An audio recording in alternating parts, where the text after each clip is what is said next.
What's up again, guys? Yeah, it's me, your friendly neighborhood Dovahkiin, and welcome back to Let's Play Divinity Original Sin 2. And before we begin, be sure to hit on the subscribe button for more great videos. Her howls. They are silenced. How? The druid considers your tale. Yes, she is right. Her name holds more power than most of us realize. A drama-like. I know of ways to impair such demons. I will show you a place. The treasures there will sap its will while aiding yours. I implore you, let Elenessa be at ease. And listen for me. When the breeze blows clean, I will be upon it.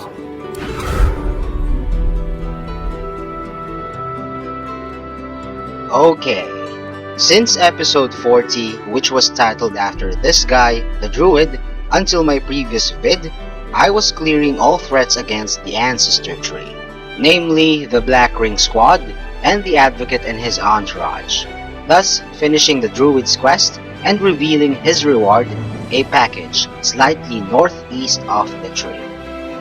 Now on the subject of this vid, the Forgotten and the Damned.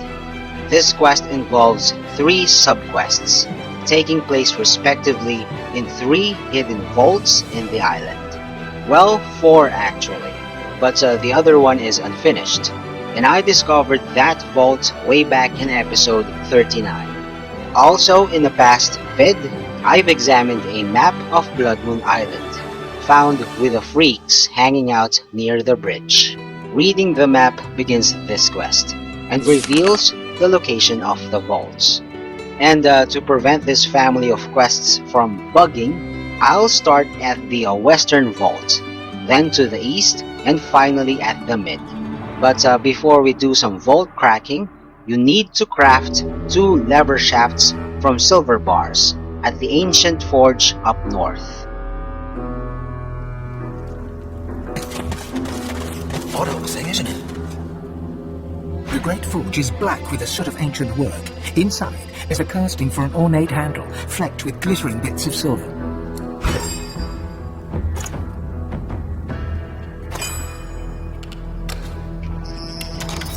Nice. Yes. What makes it useful?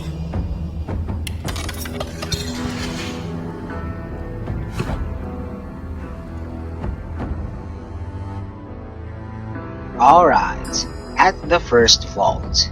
Again in episode 39, Fane, which has the scholar tag, read and picked up the ornate hymnal / Taming of the Holy Fire book. So, to remove the blazing sculptures blocking the hatches to the vaults, simply choose to sing the hymn.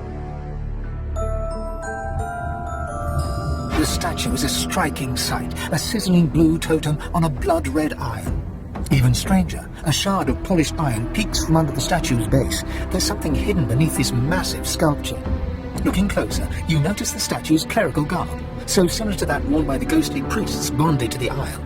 An unlikely coincidence. The hymn twines around the effigy like a fine thread. Guardian burning bright with sourceful flame, abide the sacred call, reveal the godless hall. Winged keeper, song doth bid you break. The priest shall scry the demon's lies, the chains await their captive. From stone to dust, from stone to dust.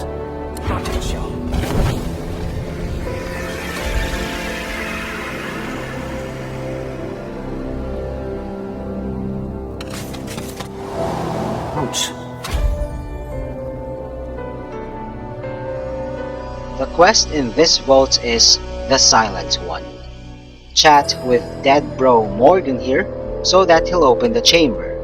Once inside, if you have pet pal, persuade the undead cat to step aside so that you can help the bound possessed kid by destroying the pillars.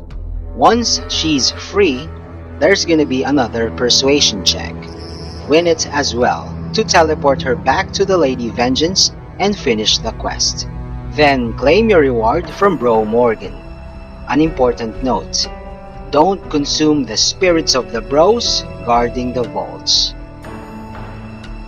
Okay, now we're in the second vault, the eastern one, and the quest here is delusions of grandeur. As opposed to the previous vaults, the lever here is broken, and you have to fix it first with one of the silver shafts before persuading Bro Robert to open the chamber.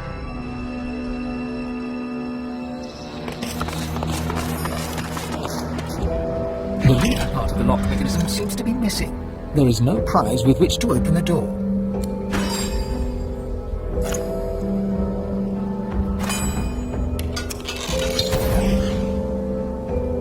A passage accosts you. You cannot see it, yet know it is there. It is in front of you, then behind, then finally within. You hear its whispers. The master must teach you, so that you may become a master in turn. And then it is gone. I watch the gate. Who goes there? I watch the gate. Who goes there? You must leave. The one who must be chained will take your soul. Do not let it speak. Do not let it speak to you. No. You must leave. You must not speak to it. You must not speak to the one who must be chained. It will steal your soul. It will steal your very soul. Kill it if you can, but do not let it speak. I beseech you, do not let it speak. The lock will work. The gate will open. I am the key. I am the gate.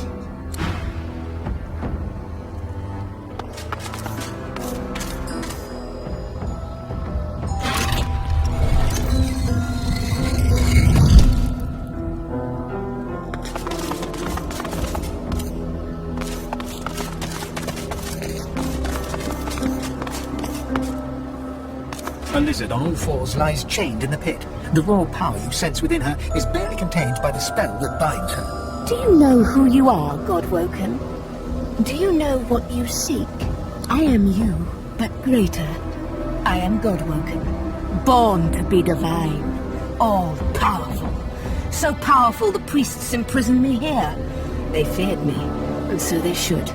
I am fearsome, and I am generous. I will grant my powers to the Godwoken who would use them for good. Deep inside you, the word power wakens your god's desire, for power is what it wants. Desire rises to surround your heart, but its avarice is tinged with suspicion. Show me the goodness of your heart, Godwoken, and I will share my power. Take one step closer to divinity. Set me free. I know you. You are better than this. Show me the goodness of your heart, Godwoken, and I will share my power. Set me free. The lizard closes her eyes, takes a deep breath, and begins to speak inside your head. Her voice transfixes you in a warm and pleasant way, but soon the treacle in her words begins to nauseate. I know who you are. I know what you want. I know your good heart. I know you want to set me free. With a jolt, she is repulsed. When next she speaks, it is through gritted teeth.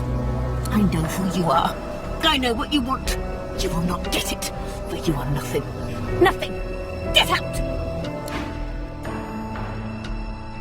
Bro Robert avidly warned me not to talk to this possessed Godwoken. But what can I say? I'm a chatty fella. Anyway, if you lost the persuasion against her, she'll siphon all of your SP. Break the chains on her own, and attack. So avoiding the small talk is really the way. Anyway, there's no saving this Godwoken wannabe. She must be eradicated along with her demon, and force attacking her while still chained is the easiest way. But again, what can I say? I want a decent fight, so I'm gonna impose a handicap on my squad via releasing her first.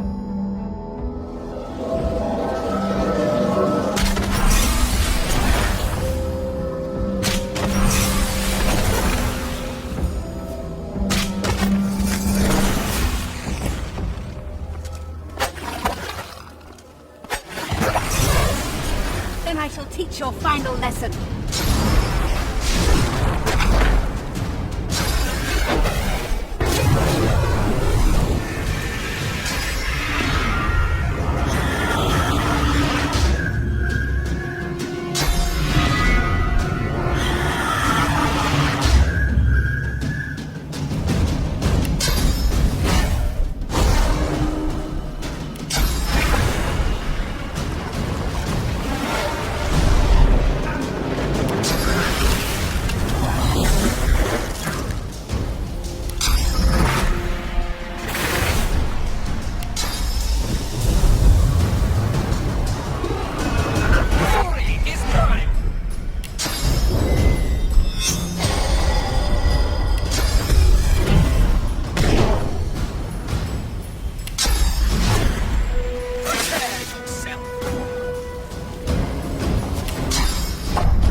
and Super Saiyan Sibyl with a wicked finish.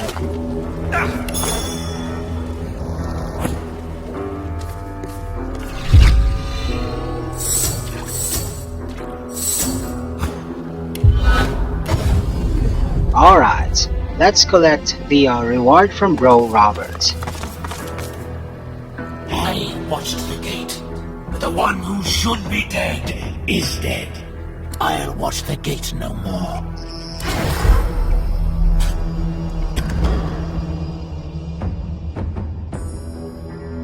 Now let's enter the final vault, the one in the mid. The quest here is Bound by Pain. In the definitive edition, it's called Sweet Shackles of Pain. And this quest is notorious for being a pain in the arse. Anyway, I've already repaired the lever here, so I'll just persuade Bro Calvin to open the chamber.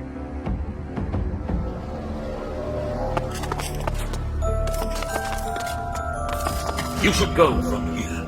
This is no place for the living, for the sane. As the lever's fixed, perhaps you could extract him. But you'd have to be able to contain him, defeat him once he'd been loosed. Who am I to say if you're prepared for that? I suppose the alternative is no better than trusting you. Go, do what you can.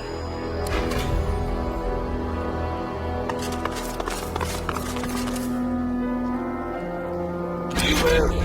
This demon knows no decency, no remorse. Look at you. Handsome, handsome. Come close, won't you? A little closer still. Would you believe Brother Calvin locked me up in here because he said I was possessed by a demon? Just because I don't feel pain. Have you ever heard anything so superstitious? Oh, he would be. Old Brother No Life took it on himself to stow me down here like a jar of summer peaches he was saving for next winter's pie. You gotta wonder what for, huh? Maybe I was a little kooky back then. But you'd be amazed how sobering millennia of imprisonment can be. Praise the Seven, right? Praise the Seven, that's all over. His mouth twists in an ugly snarl as he stutters that last sentence, and a figure of something unrecognizable, yet malevolent, flashes across his gaunt face. You are here to free me, right? The dwarf's face becomes calm, serene even. He looks into your eyes, tranquil as a baby lamb. Well then, just destroy the pillars. Nothing to it, for one not wrapped in chain.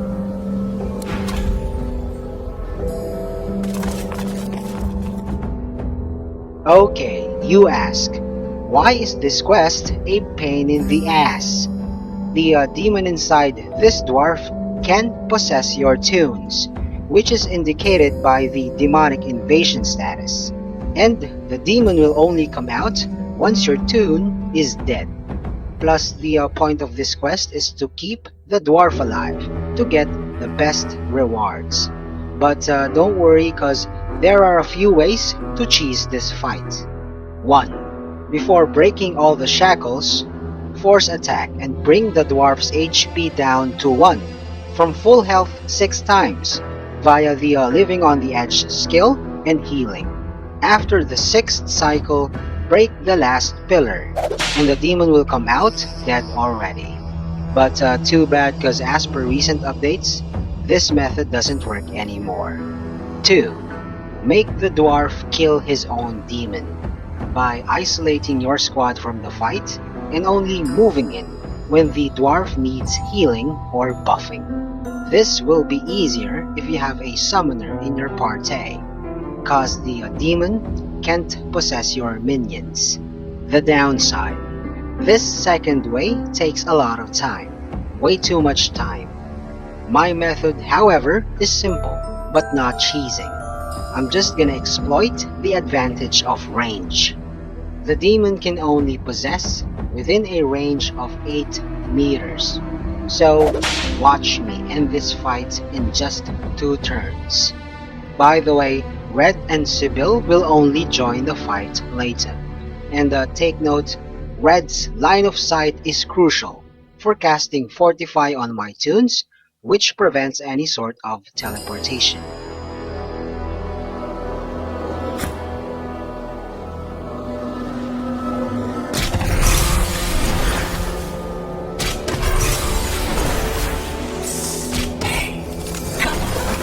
Don't act like I'm not here. Striking, the dwarf's face changes, becomes softer somehow. He almost looks like a different person. When he speaks, his voice is quieter, more reserved. Yes, please, release me from him.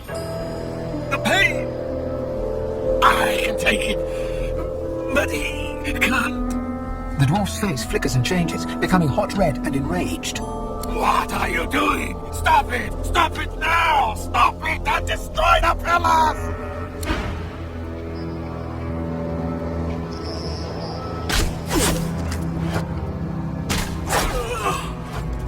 This is all of it, doesn't it? This close bloody prison. This is bloody prison. This bloody body.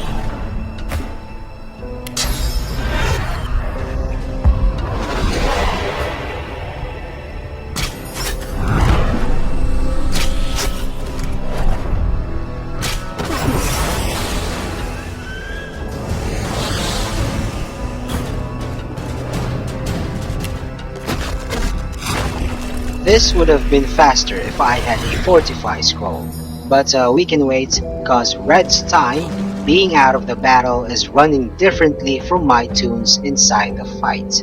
Thus, the fortified status won't expire as fast as it would do in real time, just like Einstein's time dilation in his theory of relativity.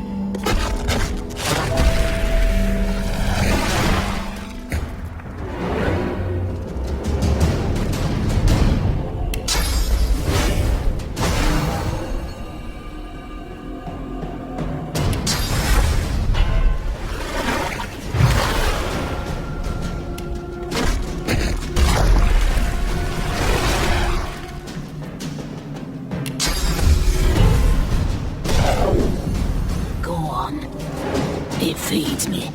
I like it.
And that is how you make things easy.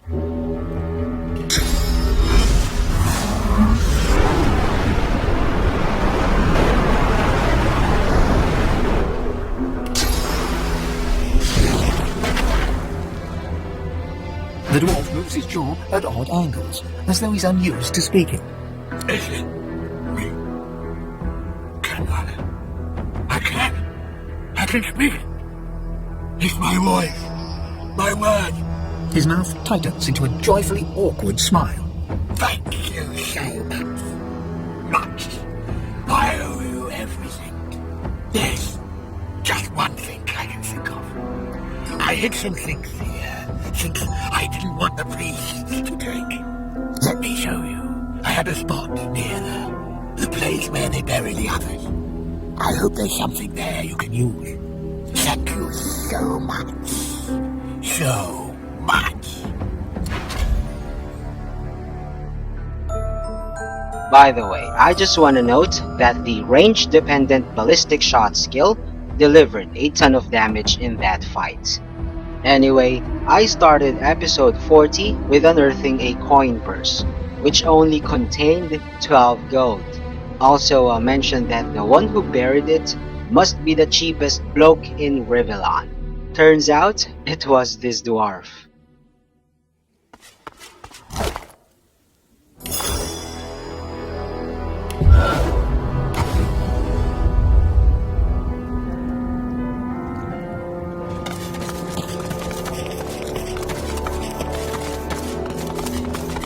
You've done it.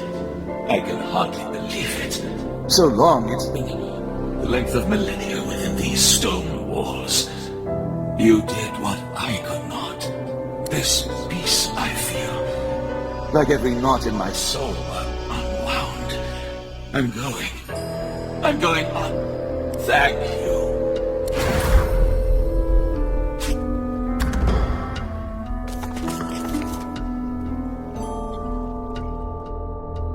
That's it. We're done with Bloodmoon Island.